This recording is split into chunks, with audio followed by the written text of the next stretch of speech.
Hello, my dear friends. Welcome to S Class Education. I am Suhani, and today we are going to see answers of all the questions from chapter Historiography Development in the West. So, all these answers are easy to remember and also point wise so that you can write them in the exam to score out of marks. So let us start. Our first question is choose the correct option from the given options and complete the statement. So the first one is it may be said that there is a blank was the founder of modern historiography. So option 1 is Voltaire, option B is René Descartes, option C is Leopold Ranke and option D is Karl Marx. So the correct answer is Voltaire.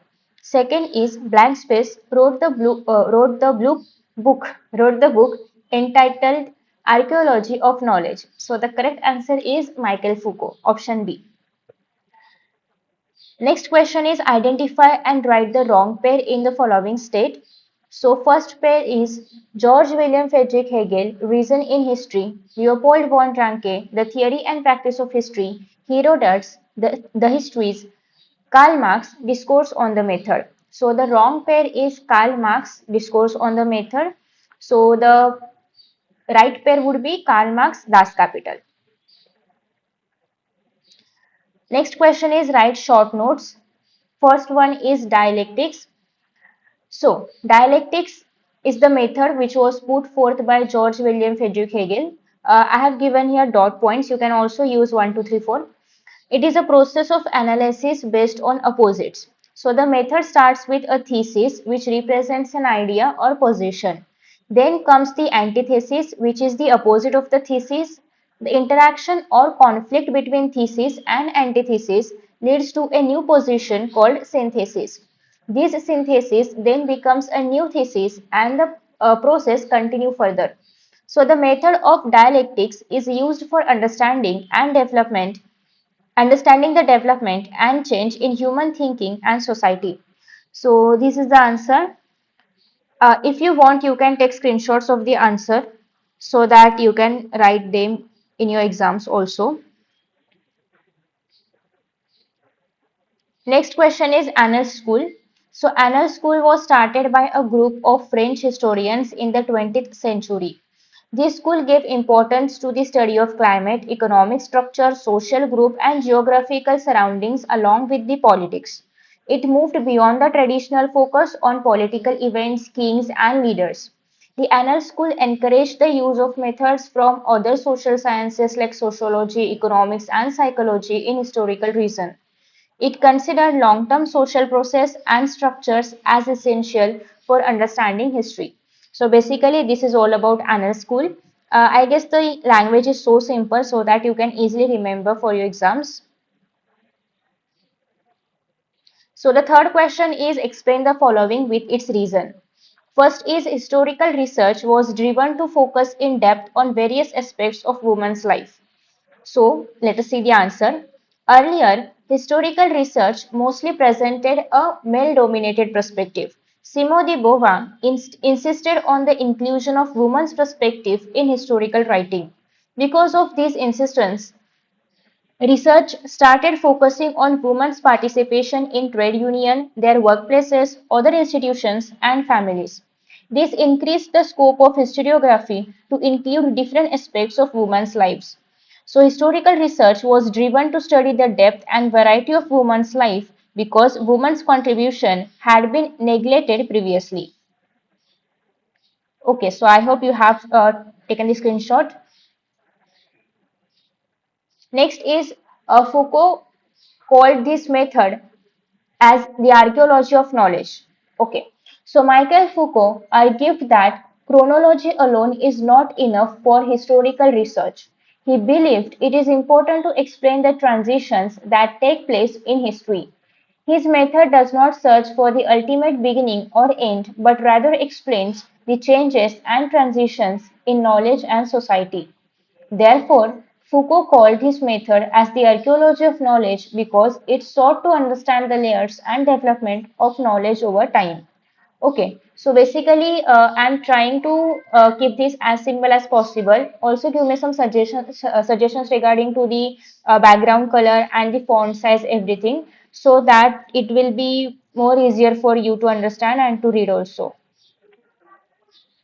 Next question is question number 4, that is complete the following chart.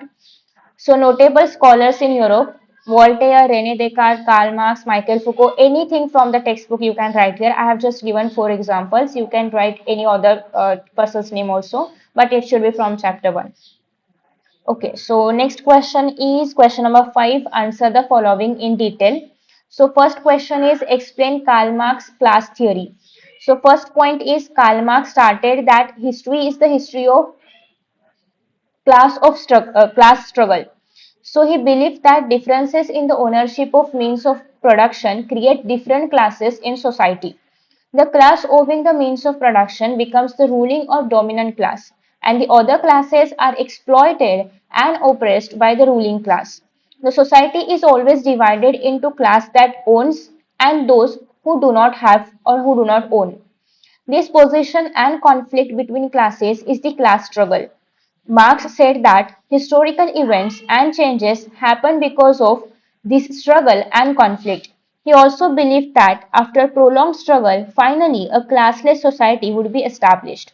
So this was all about Karl Marx class theory.